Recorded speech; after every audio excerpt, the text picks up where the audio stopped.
Hello बच्चों, कैसे हैं आप लोग। बच्चों उम्मीद है आप लोग बहुत अच्छे होंगे, फिट और फाइन होंगे।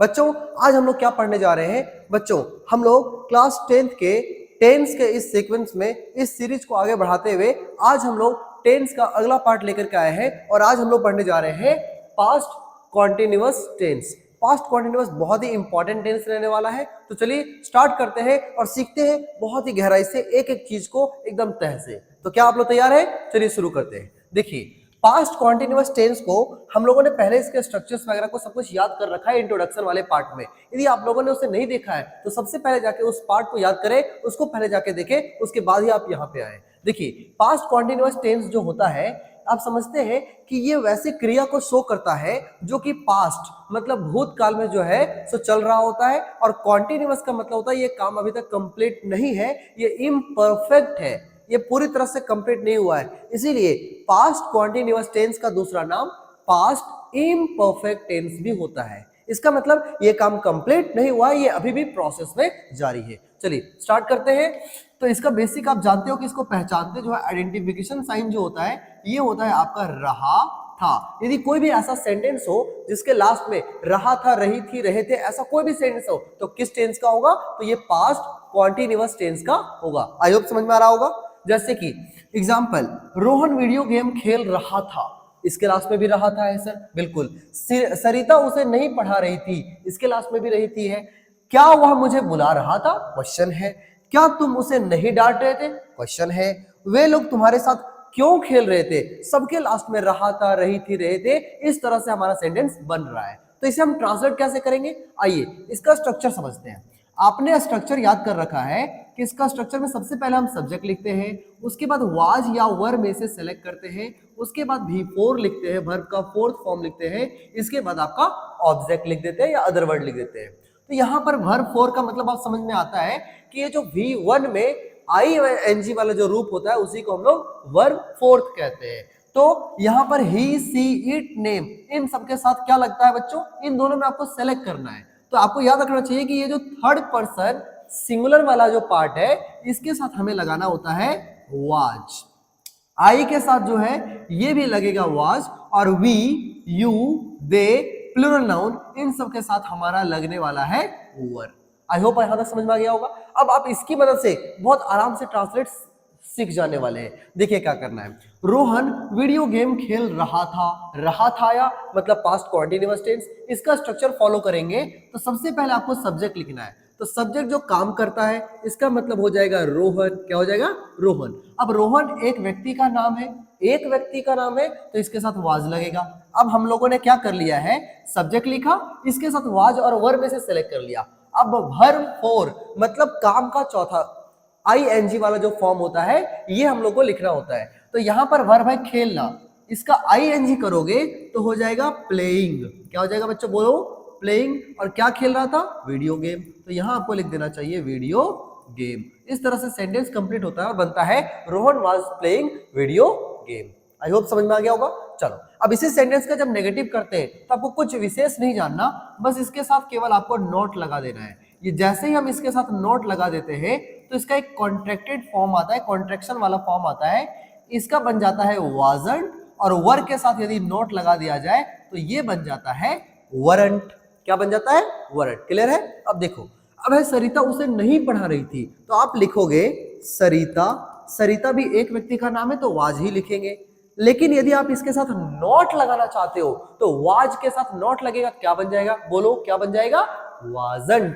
तो आप इसके जहां पे वाजंट भी लिख सकते हो, अदरवाइज आप अलग अलग भी लिख सकते हो। तो हो गया सरिता वाज नॉट क्या पढ़ा रही थी, तो पढ़ाना का टीच, लेकिन हमें वर्ब फोर्थ यूज करना है तो हो जाएगा टीचिंग। क्या हो जाएगा बच्चों? बोलो टीचिंग। और उसे का हो जाएगा हिम। तो हो गया Sarita was not teaching him. I hope समझ में आ गया होगा बढ़िया से।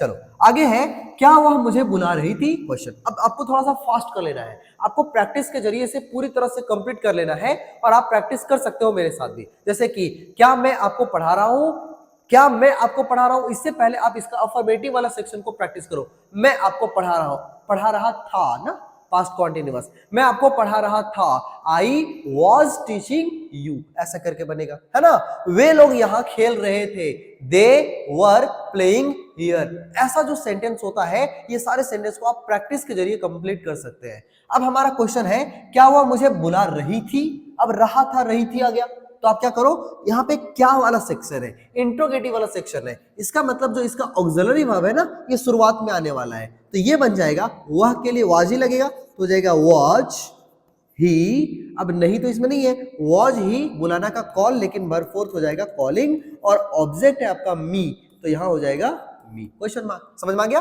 Was he calling me. अगला है, क्या तुम मुझसे नहीं डांट रहे थे? अब तुम है हमारा सब्जेक्ट, तो यदि सब्जेक्ट तुम हो तो उसके साथ वर लगाते हैं, तो शुरुआत में हमें लिखना होगा वर यू, नेगेटिव भी है तो वर यू नॉट। डांटना का स्कोल्ड होता है, बट बी फोर्थ लिखेंगे तो स्कोल्डिंग, और तुम्हें सॉरी उसे का हो जाएगा हिम, क्वेश्चन मार्क। तो बन गया ना, were you not scolding him.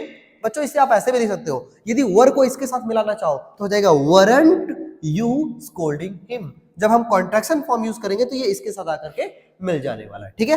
Last question, वे लोग तुम्हारे साथ क्यों खेल रहे थे?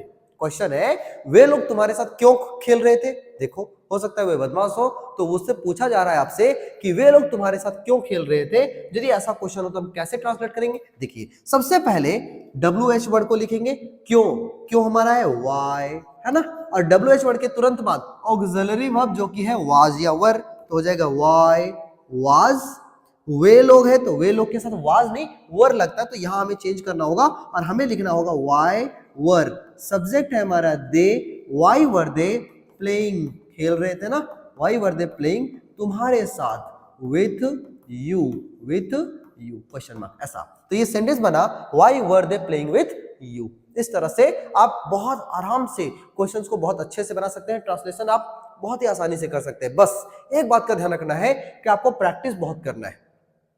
बेसिक रूल्स हम सीख लेते हैं, लेकिन यदि हम प्रैक्टिस नहीं करेंगे तो ये कभी हमारा अपना नहीं होगा, हम बार बार भूलते रहेंगे और आप भी बार बार भूलते रहोगे, इसीलिए प्रैक्टिस बहुत जरूरी है। चलिए अब इसके अगले रूल को समझते हैं कि हमारा इसका अगला रूल क्या है। देखो, पास्ट कॉन्टिन्यूअस का जो है एक ऐसा रूल होता है जिसको आपको बहुत ध्यान से समझना होगा कि सेंटेंस के बीच में यदि हमको वाइल लगाना पड़े, क्या लगाना पड़े, वाइल, तो वाइल जो होता है ये एक ऐसा वर्ड है ना जो किसी भी काम के लगातार होने को दर्शाता है। मतलब कोई काम लगातार हो रहा हो तब हम वाइल का इस्तेमाल करते हैं। जैसे सेंटेंस ऐसा हो कि वह खेल रहा था जबकि मैं पढ़ रहा था, तो जब ये बीच में जबकि वाला सेक्शन आए तो हम ऐसे बनाएंगे, वह खेल रहा था, पास्ट कॉन्टिन्यूअस में लग रहा है, मतलब ही वॉज प्लेइंग। अभी अभी हमने सीखा है तो आपको जल्दी से बता देना चाहिए, ही वॉज प्लेइंग जबकि मैं पढ़ रहा था, वाइल मैं पढ़ रहा था, I was reading, I was reading. हो गया, बस इतना आसान था, है ना। अगला रूल देखिए, यदि बीच में वेन हो तो वेन के साथ जो जुड़ा हुआ है ये यदि पास्ट कॉन्टिन्यूअस में है तो बाकी का जो पार्ट है इसे हम सिंपल पास्ट में बनाएंगे। यदि इस तरह का सेंटेंस हुआ, कैसा सेंटेंस हुआ, देखो, जब मैं उसे पढ़ा रहा था, एक सेक्शन रहा था है और ये जब के साथ जुड़ा हुआ है, और दूसरा सेक्शन है उसने मुझे बुलाया, इसमें रहा था नहीं है बच्चों। यदि इसमें भी रहा था नहीं रहेगा तो आप दूसरे वाले सेक्शन को सिंपल पास्ट में ट्रांसलेट करेंगे, जैसा कि आपने सिंपल पास्ट में सीखा भी है। तो जब मैं उसे पढ़ा रहा था, तो जब का इंग्लिश हमें लिखना चाहिए व्हेन।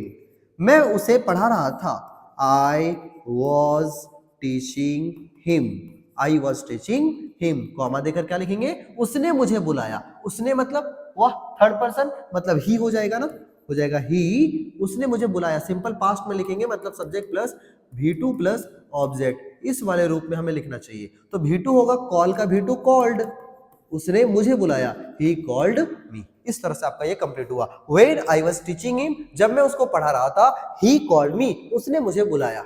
इस तरीके से जो है ये कंप्लीट हो जाता है सेक्शन, और आपके ये सारे रूल्स भी आपके कंप्लीट हो जाते हैं। यदि आपका सेंटेंस ऐसा होता, आप देखो इमेजिन करो कि यदि सेंटेंस ऐसा होता कि जब मैं उसे पढ़ा रहा था वह खेल रहा था, जब मैं उसे पढ़ा रहा था वह खेल रहा था, जब दोनों सेक्शन कॉन्टिन्यूअस टेंस में हो तो इसे भी आप कॉन्टिन्यूअस में ट्रांसलेट करेंगे, जो दूसरा वाला सेक्शन है वो भी कॉन्टिन्यूअस टेंस में ही ट्रांसलेट किया जाएगा। लेकिन यदि यहाँ पे रहा था है और यहाँ पर रहा था के सेंस में नहीं आ रहा हो, यदि यहाँ पर इस तरह के सेंस में आ रहा हो, कोई काम कंटिन्यू नहीं दिख रहा हो, तो ऐसे समय में आप इसे सिंपल पास्ट में ही ट्रांसलेट करेंगे।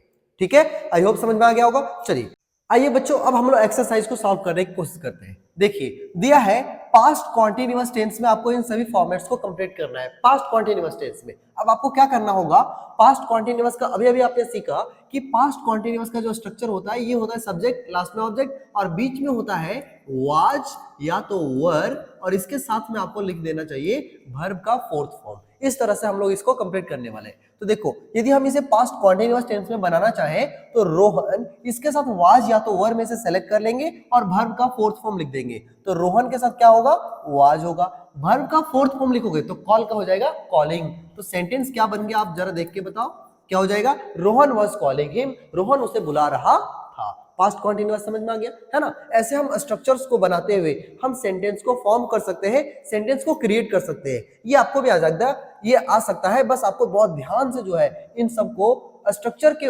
आधार पे जो है आपको बनाते जाना है। आगे है दे के साथ वाज या वर, तो दे के साथ हमें लिखना चाहिए वर। और वर्ब फोर्थ क्या हो जाएगा, प्रे का जो वर्ब फोर्थ होता है ये होता है प्रेइंग। तो सेंटेंस बन जाता है दे वर प्रेइंग टू गॉड, वे लोग भगवान से प्रार्थना कर रहे थे। Past continuous. ठीक है, आगे देखो माय सिस्टर, यहां पर एक वर्ड छूट गया है, 1 मिनट प्लीज। यहां होना चाहिए था वाइल, क्या होना चाहिए था, वाइल। अब जब भी आप इस वर्ब को देखते हैं, जब आप ये वाला वर्ड को देखते हैं, इसका मतलब ये वैसे वर्ड की तरफ, वैसे वर्ब की तरफ इशारा करता है जब कोई काम जो होता है वो कंटिन्यूअस फॉर्म में होता है, जब वो कंप्लीट नहीं होता, वो चल रहा होता है। ऐसे समय में हम मोबाइल का इस्तेमाल करते हैं। तो माई सिस्टर, पहला वाला जो वर्ब है वो है सिंग, तो हो जाएगा माई सिस्टर वॉज सिंगिंग, मेरी बहन गा रही थी। वाइल, जबकि मैं क्या कर रहा था, आई वॉज डांसिंग, मैं नाच रहा था। इस तरह से ये सेंटेंस बनना चाहिए। जब भी वाइल हो हमेशा प्रोग्रेसिव फॉर्म में, इम्परफेक्ट टेंस में, हमेशा कॉन्टिन्यूअस फॉर्म में ही लिखना चाहिए। ठीक है, आगे बढ़ते हैं।